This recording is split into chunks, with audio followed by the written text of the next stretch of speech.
There we go. Okay, hopefully that's maximized as well. So tonight I want to explore something that's easy to overlook in a city like Toronto. Transit's past is still here, even though the transit itself is sometimes gone. The tracks disappear, yards are redeveloped, stations are demolished or repurposed, and yet the land and some of the buildings even keep the memory behind.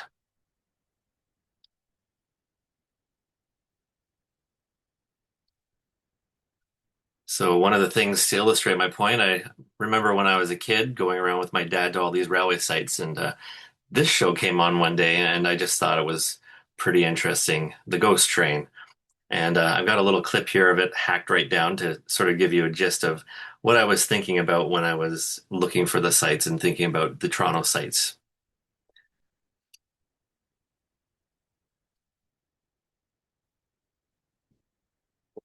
You're gonna love the house. See, I designed it with three bedrooms on the second floor and one downstairs, so you don't have to get tired walking up downstairs. Finest homestead I ever seen. So what's wrong with it? I don't like where you put it.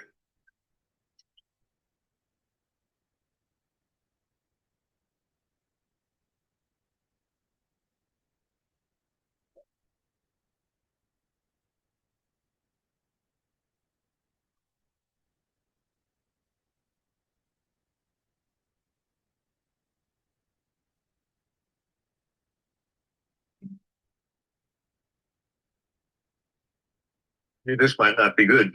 Now remember it. The old highball ran straight east to west, without fear an inch. That way.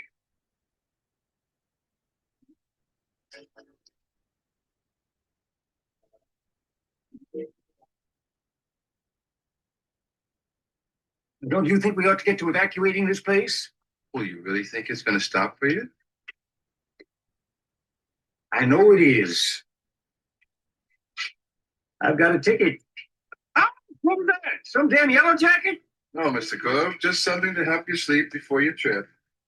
No, I can't fall asleep now.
There's a train in my house.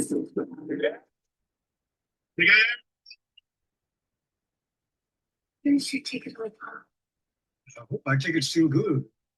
It always was good, Mr. Globe. And we've been waiting a long time for it. All aboard!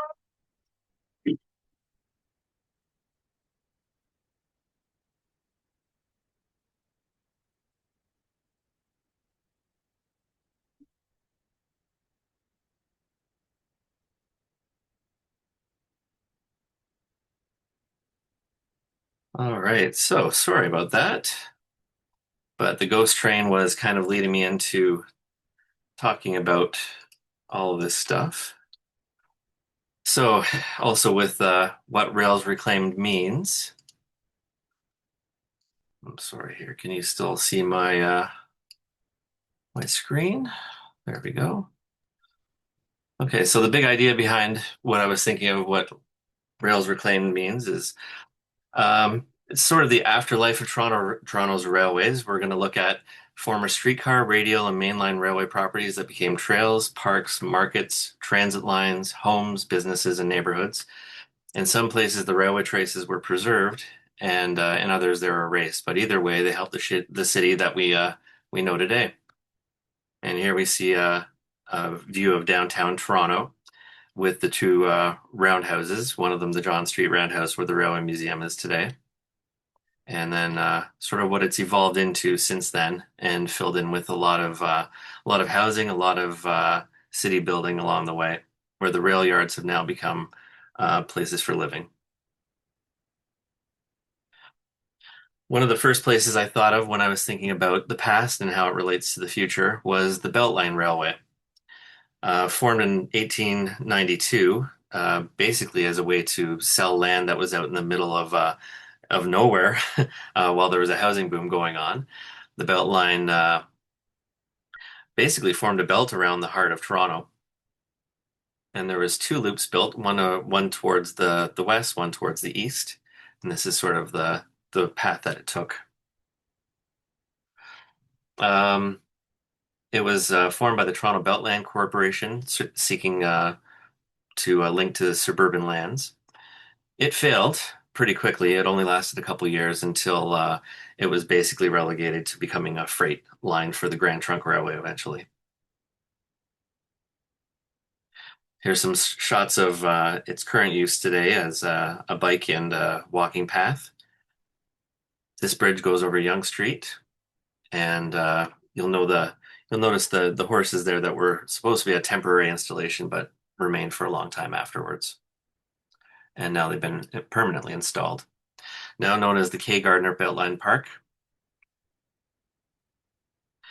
The city has sought to acknowledge some of the stations that were along the way, including this one, Yonge Street Station, and they've installed a resting bench along with some plaques where you can explore the history of the old Belt Line.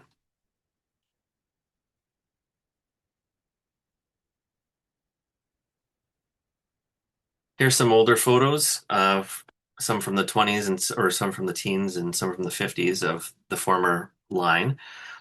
To the left, you see Moore Park Station, which was used as a residence for a number of years, and some abandoned scenes along the eastern end of the line. Here's some more photos of the line around the western end. Some there of of Bathurst. And then by the 1970s, the city was looking to either buy the land or subdivide it when the rail when CN eventually abandoned it. Public opinion came through, and it was eventually turned into a walking park instead of being sold off to developers. Now, some of the old railway corridors eventually became transit corridors once again after abandonment, and some of these places found new uses. So that's where this section is going into. The Canadian Northern Railway used to run downtown as well, and this branch that went along the Belleville sub was one of the first ones abandoned when the Canadian National Railways took it over. Now, this started from Todmorden Junction in the Don Valley, went out through Scarborough to Trenton, Ontario. Now, some of the places that were abandoned were eventually taken over by the TTC and became part of a subway line that eventually branched out into Scarborough. You can see on the left here, this is where the current Warden Station is, and a comparison of how it used to look to almost today. Well, now a lot of that's torn down at Warden Station. And another portion of the Canadian Northern Rail line up north of Ellesmere near McCowan, it was also used by the TTC, but this time for the McCowan yard for the LRT that's now a defunct LRT. So possibly this will become part of the new bus line that's scheduled for this line. Also, another rail corridor that's being partially reused is the former Grand Trunk and Canadian National Rail line.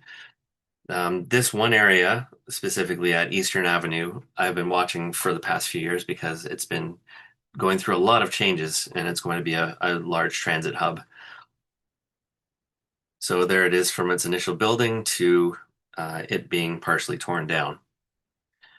Now, one thing I didn't know about until recently is that Metrolinx has actually saved one of the girders from this bridge and will be reinstalling it somewhere along the area here and reusing it. Now, I remember going under this bridge a lot as a kid and just thinking it was really cool that that sign still existed from Canadian National Railways from back in the day. On closer examination, before it came out, I actually saw they had a paint record. If you see on the left there, it says 3 coats of standard paint, red lead, and graphite, and it actually gives a date of June 1958 when it was last painted.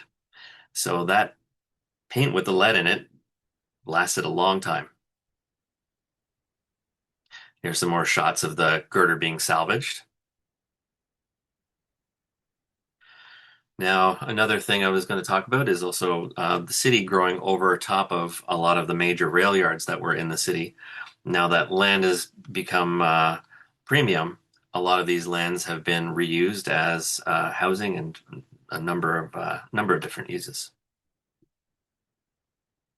So we see even from a very early time in the 1840s and 50s, the rails came into along the shore of Toronto and eventually pushed that shore out with a lot of infill projects over the years.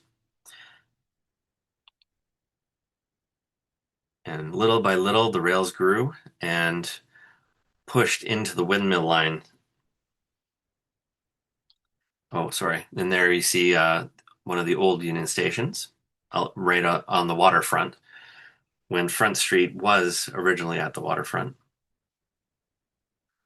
And here's a few more images of the land being filled in, and as the map changes and the land fills in, more rail lines fill in the shore.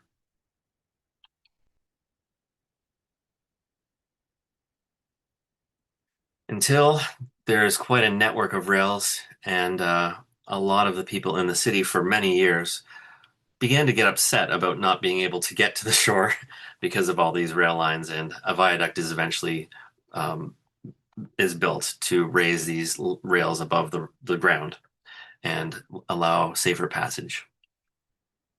So now get into the second life of some of the railway structures that were in Toronto. One of the first one I thought of was the the Great Western Railway. This was along Yonge Street at the Esplanade, and it was a stub end depot. So from the in the 1850s, they established this terminal, and then eventually this became a freight operation. And then after it was disused by the Grand Trunk, it became a wholesale fruit market. And for a number of years, it was used as a fruit market and terminal. 1882 Great Western Railway was absorbed into the Grand Trunk Railway. And with that consolidation is why this building became available to the fruit market. Sadly, this pretty building burned down. It was wood. In the 1950s, it was just lost to fire in 1950, I think 1952. Now, one of the things that they discovered when they were cleaning up the building after it had burned is that they actually found flat cars in the wreckage of the old station underneath the floorboards. So there was a little bit of urban archaeology going on when they pulled all this out. Another railway building that's found a second life is the former Canadian Pacific building at King and Yonge, completed in 1913 as the headquarters of the Canadian Pacific Railway at a time when railways dominated travel and commerce. So inside this, it wasn't just an office building. You could buy tickets and telegraphs and connect to the network that stretched across the country. But as rail operations shifted, the building gradually lost its original purpose, and then it was sold and renovated and adapted for commercial use. It survived, and even today you can still see traces of its railway past You can see a ghost of the lettering on some of the wall on the outside of the building. But there are plans to transform this in the future. If you see the two photos to the right, they are planning to convert this into condos in the future, but we'll see how that goes depending on the way the market is.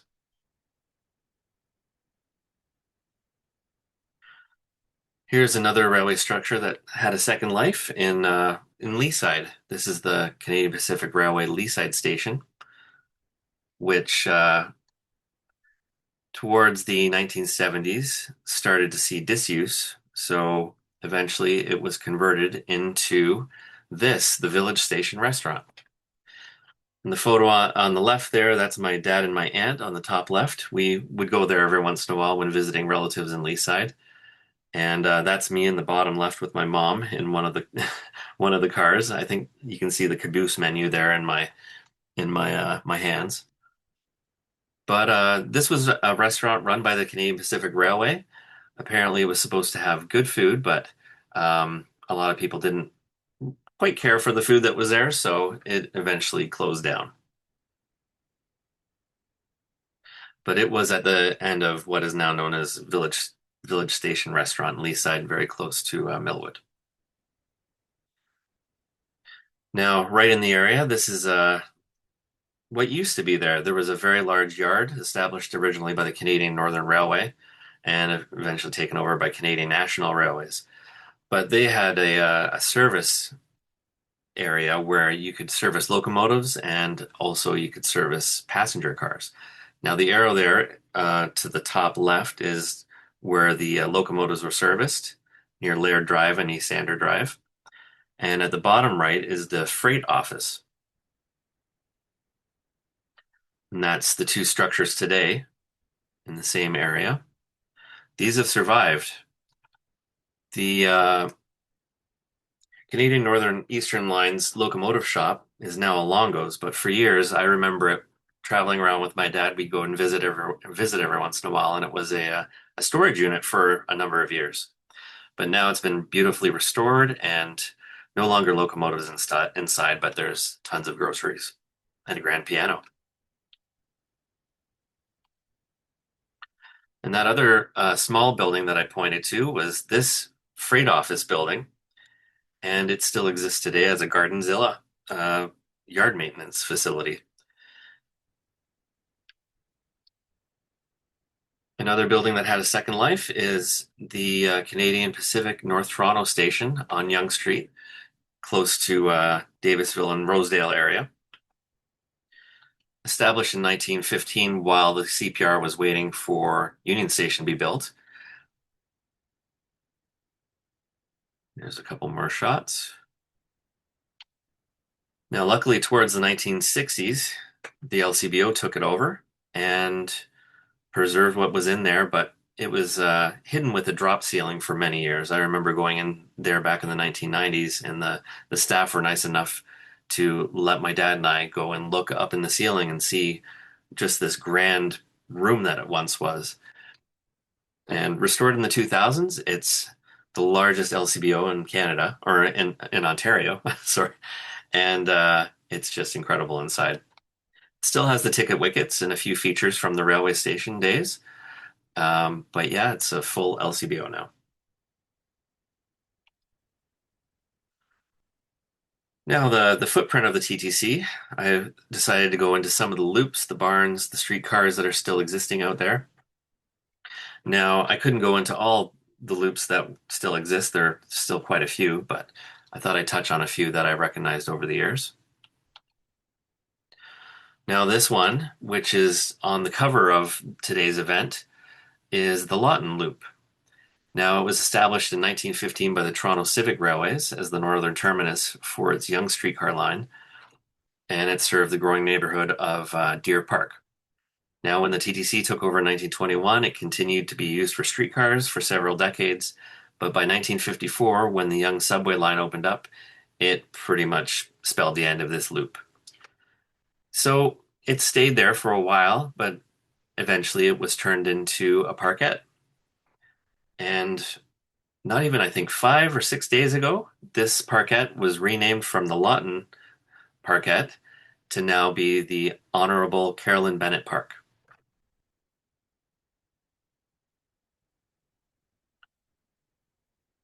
This is the Witchwood Barns, which were built between 1913 and 1921 by the Toronto Civic Railways to store and maintain streetcars, serving the city's expanding suburbs, particularly in the St. Clair area.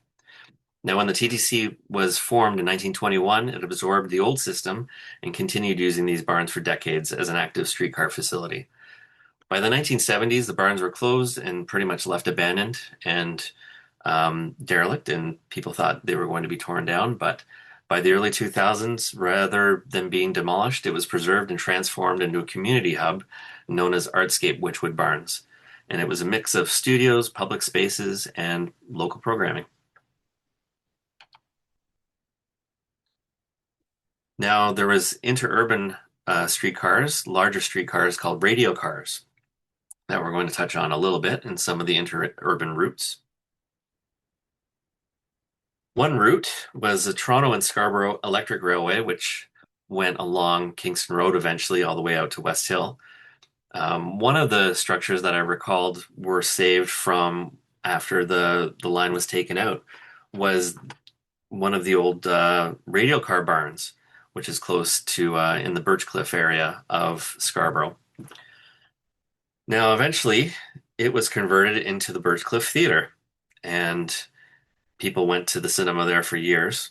And eventually, even that was converted or was torn down and turned into an ambulance station, which is very close to Warden and Kingston Road. The Toronto Suburban Railway was another radial line that existed. Now, radial lines were meant to radiate from the heart of a city and go out into the country, which were sort of how they got their name. One of the remnants of this one, the Toronto Suburban Railway, the Guelph branch of the line, is these abutments that are in the Humber River. And towards the 1930s, this bridge was disassembled, but the bridge abutments stayed. So someone got the idea to eventually make a walking trail across here and reuse the abutments for this bridge. And the abutments still exist today. Another part of that Yonge Street line that went up north was the Toronto and York Railway Company, the Metropolitan line. It went through a number of changes of hands over the years, including eventually being absorbed by the TTC. One of the buildings at their terminus was this car barn that eventually became Lawrence Motors. So it was a car dealership and showroom for a number of years until it too was torn down and replaced by a Loblaws, which is still on the site. Now there's a few other things I was thinking about, rolling stock and smaller artifacts that have survived in some form in Toronto. One of the big things that happened with a lot of Toronto's old streetcar rolling stock was in 1922, there was a massive fire in Northern Ontario. Northern Ontario basically asked all the cities in Ontario for help if they could send any supplies to help after this wildfire disaster that basically devastated Haileybury and a number of towns up north, including Cobalt. So here's a few more photos of the devastation and also a memorial on the left that's in up north, a dedication to the Great Fire of 1922. So one of the solutions Toronto came up with was we have all of these old streetcars left over from all the private streetcar lines that the TTC absorbed, just a few years before. So why not use those as temporary shelters for housing? So the TTC gathered up a lot of these old cars, took them off their wheels, and sent them up north. And many people up in Haileybury and Cobalt ended up living in these for a number of years, even though some of them had replaced their houses, but some of these ended up staying there for a very long time. Here you can see some of them in wintertime. They've adapted them with stoves. And one of them was even saved and restored to how it originally looked, and it now sits up at the Haileybury Heritage Museum. You can visit it even today. Some more rolling stock that was saved and put to another use was a lot of these boxcars that ended up at Victoria Station down on Queens Quay East and Lower Sherbourne Street. This facility later became a town and country buffet, but when it originally started off, Victoria Station was a bit of an English railway theme on the inside. So it had Canadian rolling stock, but they were trying to pretend that this was England inside, and you can even see there's the old telephone booth out front from England.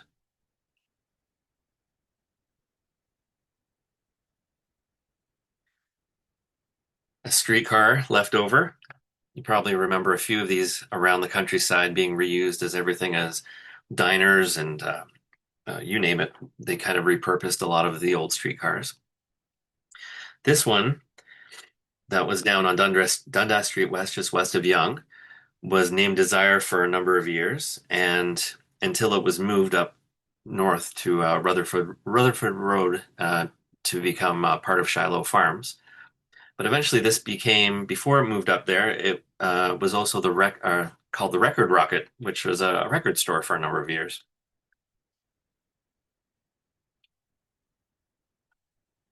Now that place in Leaside that I showed you earlier, the Village Station restaurant, eventually it closed down, and this business sprung up not too long after it closed down in the 1990s.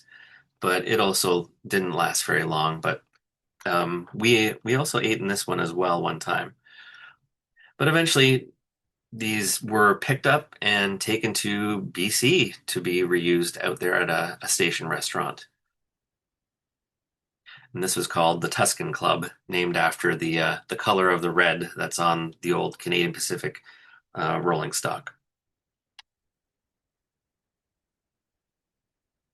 Another piece of rolling stock that was reused over the years and in Toronto for a number of years, and I recall this being downtown for a while, was the Canadian Pacific 1057 locomotive, steam locomotive, that was purchased by the owner of Regal Stationery and parked beside the factory in Leaside for a number of years.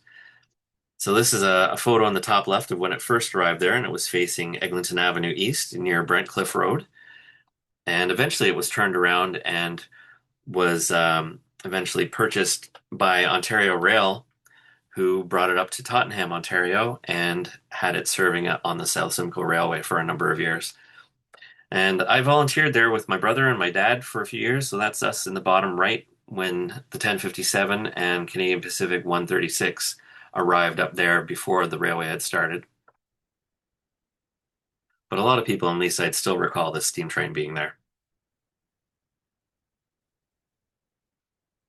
Now here's an aerial shot of where it was. You can actually see it in this aerial from 1965 beside the factory near Brentcliffe and Eglinton. And comparatively, here's how the area appears today. There's new condo developments going in, and the factory has pretty much all come down. Another use of a streetcar that people may remember along Eglinton Avenue East near the Don Valley was another streetcar that had Desire on the top, but it was for La Pentola restaurant. It was an Italian and Canadian specialty restaurant. They had a lot of live entertainment there. One thing, as I was diving into this, though, I discovered that originally it started off as an Esso voyageur restaurant and eventually was sold off because it wasn't close enough to the highway.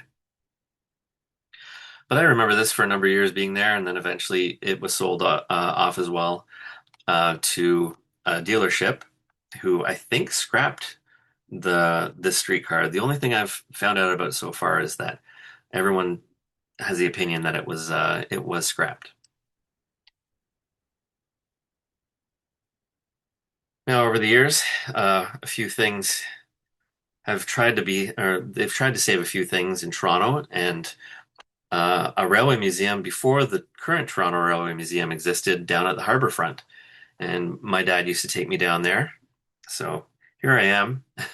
We're walking beside 6400, Canadian National 6400, that used to be at the Eaton's in Toronto. And my mom remembered being pulled behind this as a kid, so they had to take a photo of me beside it as well when it was at this museum. This museum was eventually dissolved, though, and a lot of the content from here went to Expo Rail in Quebec.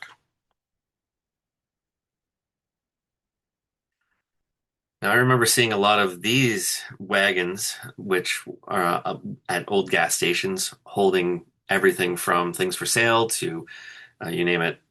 And my dad saw this on the roadside one day and decided to pick it up. And we ended up having a baggage cart that we restored. And as I dissolved the old paint, I found the original Canadian Pacific lettering, and we restored this. And you can currently see it up at George's Trains in Markham, and it now has a very small railway layout on top of it. So you can still see that today.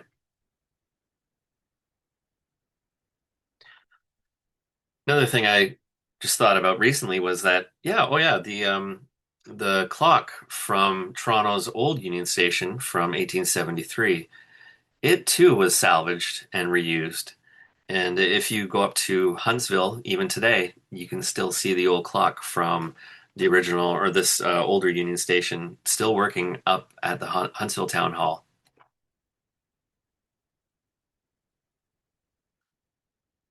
So I guess come to the end now. There's still a lot I haven't touched on, but for time's sake, we have to move it along. But these are some of the things that came to my mind when I thought about things that were reused.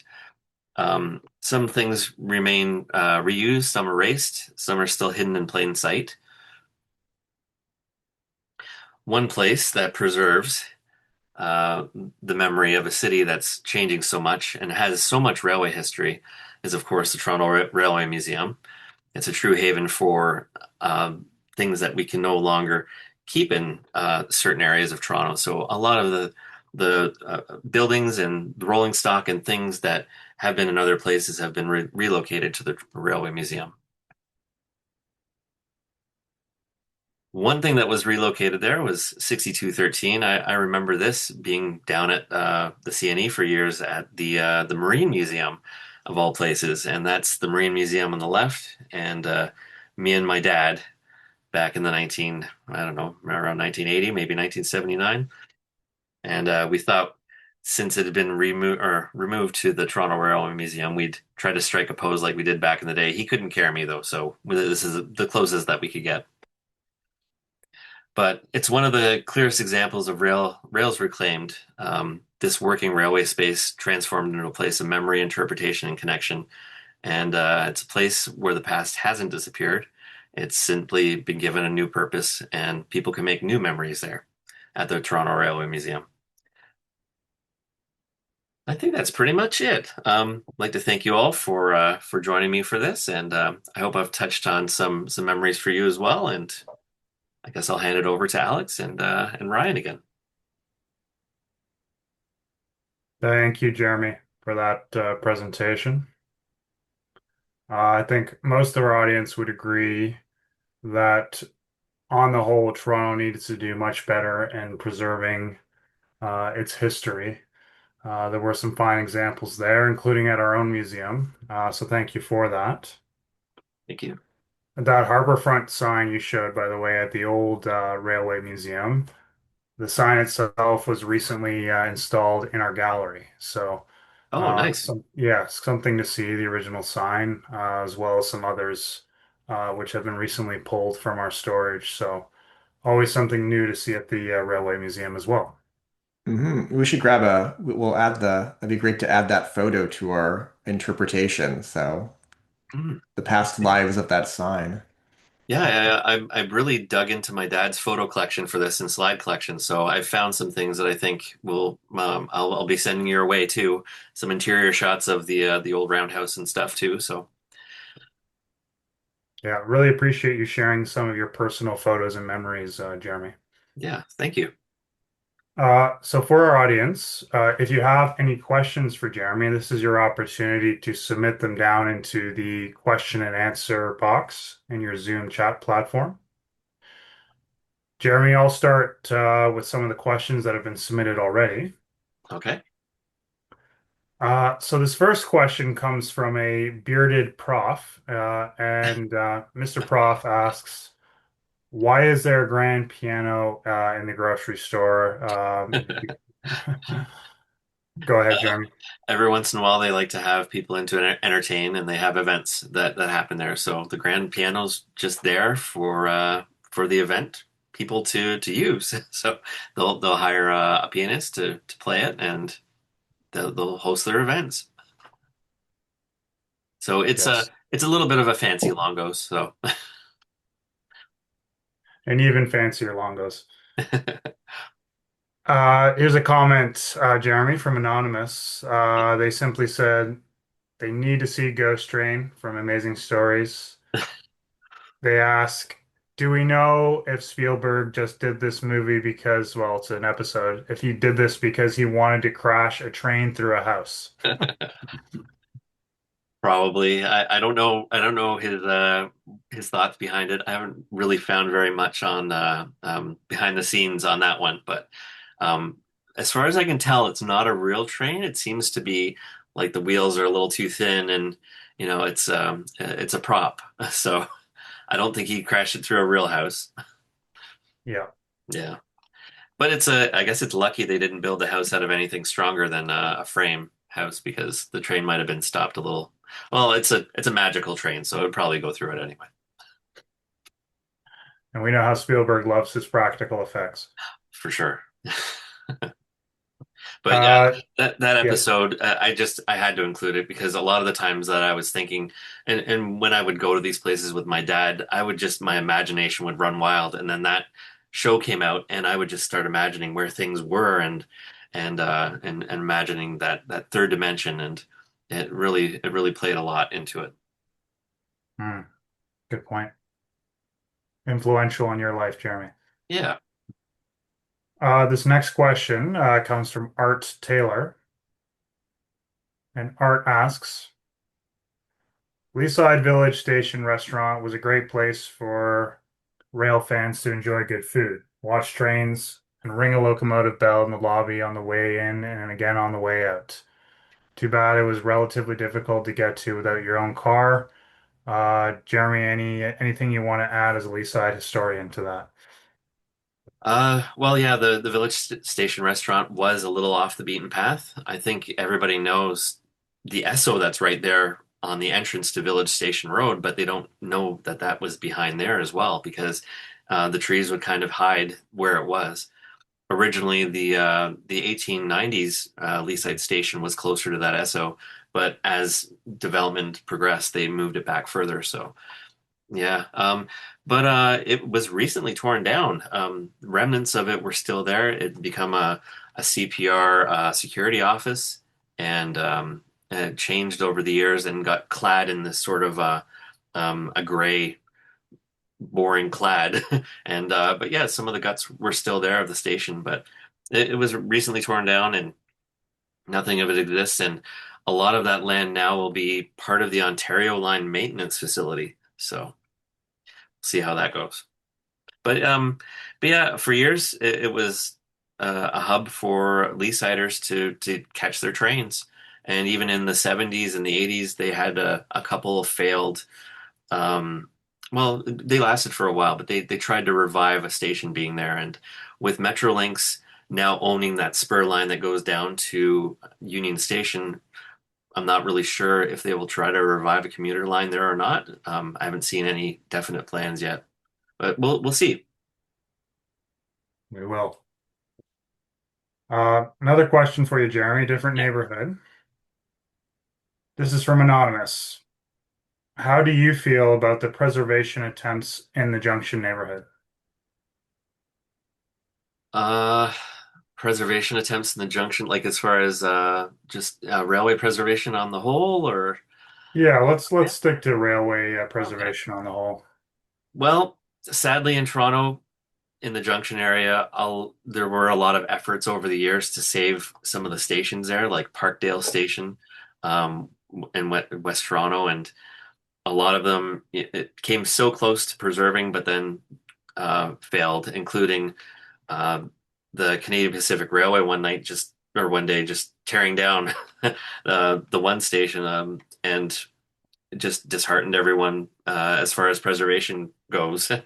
So, as far as commemorating the junction area, there has been some commemorations with murals and that sort of thing. But as far as actually preserving a physical station, it hasn't happened out there, sadly, because there were some actually very nice stations that were along those lines. Hmm, interesting. Hmm. Here's a question from Laura, Jeremy. Laura is from Barrie, and she asked, well, she explains that our old rail station has been abandoned, restored, and now abandoned again. Oh yeah. Do you know if that is the original track from Toronto? How long can the old trail or the old rail tracks last? Well, I think,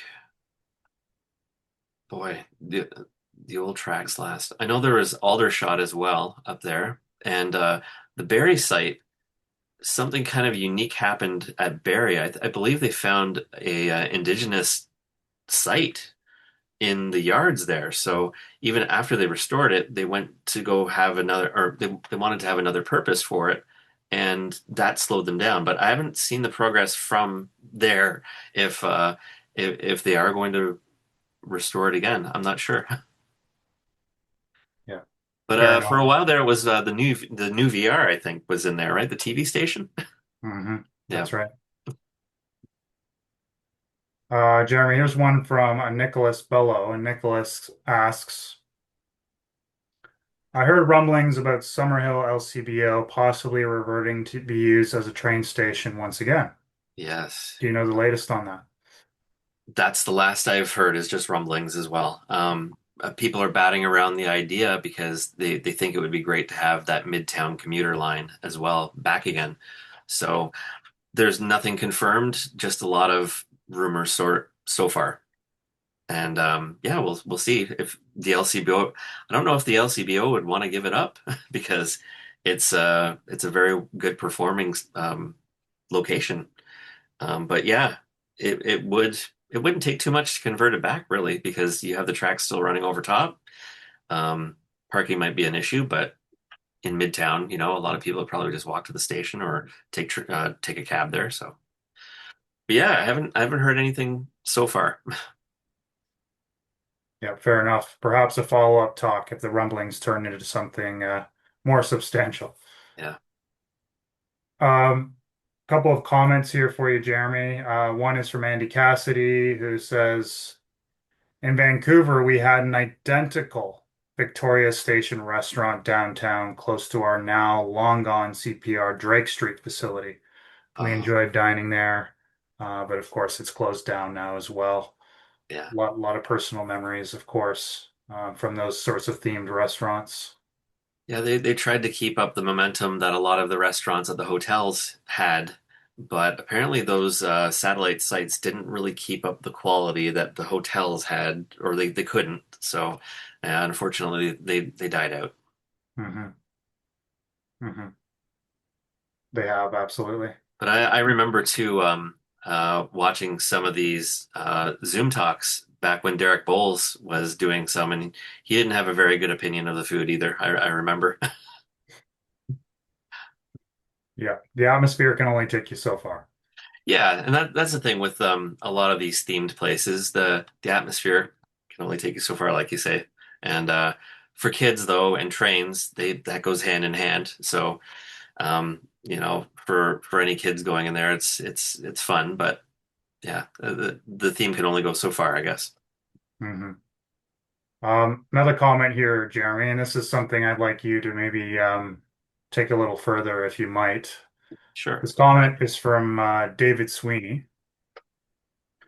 And David talks about the loss of the Dawn Spur down to the Keating Yard and the Lakeshore tracks, which are a good example of a more recent removal of railway history in Toronto. The line down to Unwin would have made an amazing heritage attraction. Oh And he yeah. says, sadly, it's a Canadian story, not just Toronto, with the removal of railway history and tracks. Yeah, and that's uh down to Unwin Avenue. That so the Dawn Spur that comes off from Leaside to come down, is that the one he's talking about? I believe so, yeah. Because Down to Metrolinx, the Keating Yard. yeah. So Metrolinx purchased that, and it's another one that I haven't heard much more about, and it's been sort of derelict for a number of years. I think the last train to actually use that spur was when Canadian Pacific restored the steam train, the steam locomotive 2816, and they were doing excursions back in the early 2000s. And I think one of the last things to go over that bridge was that train. Right, But yeah, I haven't really heard much since. I don't even it's I haven't really seen a plan of what they really intend to do with that, or it almost feels like it's been forgotten. But I know trackage rights to share. I know Canadian Pacific Railway doesn't really want to share track rights, so to work out with them once it gets to the Canadian Pacific line, what they're going to do there and how they're going to connect. If they're going to start a go commuter line, it's difficult to say if it's even feasible right. nowadays. Yeah, because Canadian Pacific really does not want to run any passenger or share the line. Whereas, you have Canadian National doing a lot more of the sharing. Yeah, it's just not a feasible business model for them. Yeah, Um, I'm not sure what's going to happen there. I almost thought that it would be good to even have part of the when the crosstown was being put in. I kind of thought, oh, it might be cool if they put a streetcar line down there, but it'd be pretty dead in the valley. But who knows what's going to happen there? yeah, for sure. David did clarify that he was referring to the Cherry Street Yard, but I think the point still applies here. Oh, the Cherry Street Yard, like the Canadian Northern used to go down there as well, and the freight office is still down there at Cherry and Eastern. Hmm. But yeah, well, as far as tourists, I'm not sure, but yeah, it could. Hmm. Um, Comment here from Gareth Williams and Jeremy. This is just an example of I think how far this talk reaches. Our talks in general, they reach a wider audience. Gareth is coming in from Wales Oh wow. and comments that as someone who's never been to Canada, let alone Toronto, neighborhood specifics are tough to follow, but really interesting. Thank Uh, you. Also Sorry great about to that. hear. Yeah, so much has been preserved and more importantly, repurposed. For sure. That's actually where my last name comes from is Wales. That's kind of Great. cool. Well, But it's thanks for the comments though. That's really nice. And I'm sorry it's I wasn't thinking so internationally. I should have explained more of that. So I'm fairly new to Zoom calls, so I'll save that opinion as well for the next one. great. So, well, it's now well after midnight in Wales, 8 o'clock here. But I think we probably have time for one more question before we wrap up. And feel free to keep submitting questions. We will definitely send them over to Jeremy. Comments, questions, do feel free to keep sending them in. But Ryan, do you want to choose one more, and then we'll wrap up for the evening? Indeed. I think I have an interesting last question for you, Jeremy. Yeah. This one's from Mark Taylor.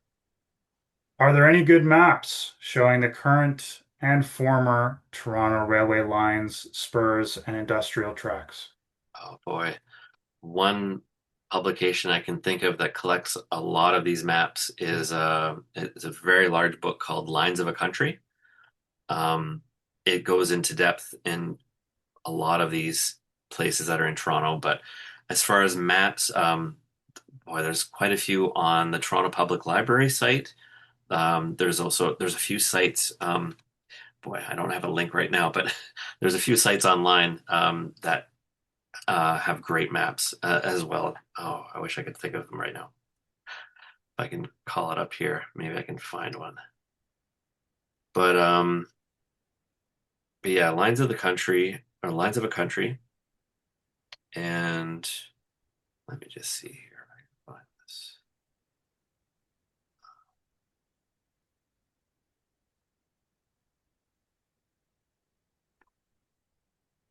Some of the GOD's fire insurance maps as well through the city of Toronto have a lot of the rail lines as well. But as far as it depends on the era that you're looking for as well. Yep. Um, Good resources. One of our audience members, Andrew Jeans, suggests Derek Hayes' book, Toronto History and Maps. Um, there's Even our also TRHA website and other railway maps might be valuable to this.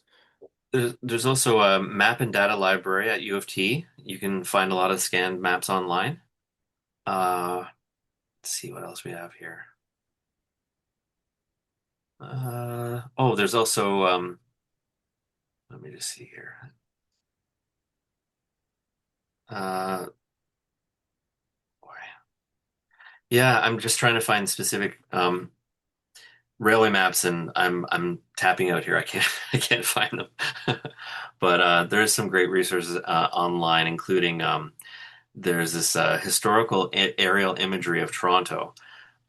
It's on this thing called School of Cities on GitHub, and it is great for comparing then and now views as well of Toronto with different years. It's got this convenient tool too where you can grab the middle and just sort of scan side to side and compare directly and see the railways how they used to be and what's there now. Excellent. Very cool. Well, thank Yeah, you, if Jeremy. anyone is interested, do feel free to reach out to us and we can send you some of those links later. You don't have to be taking notes right now. For sure. Yeah, so feel free to connect through the email, through the follow-up email that you'll get from us. So any final remarks, Jeremy? Anything that comes to mind before we let everyone go on this beautiful evening? No, just thank you so much, and thank you for all those who bore with me through the technical glitches there at the very beginning, and sorry for that. But overall, though, I always want to try to stay positive about this kind of stuff too, because you probably, you get down a little bit when you see that things are not there anymore or gone. But you, one thing I always try to do is just praise the things that we do have and just be very thankful that places like the Toronto Railway Museum are around and some of these places like everything from the Halton County Radial Railway, the South Simcoe Railway. These people are trying to all preserve some of the living heritage and keep these things around so that people can be reminded just how important the railway was and still can be to Toronto.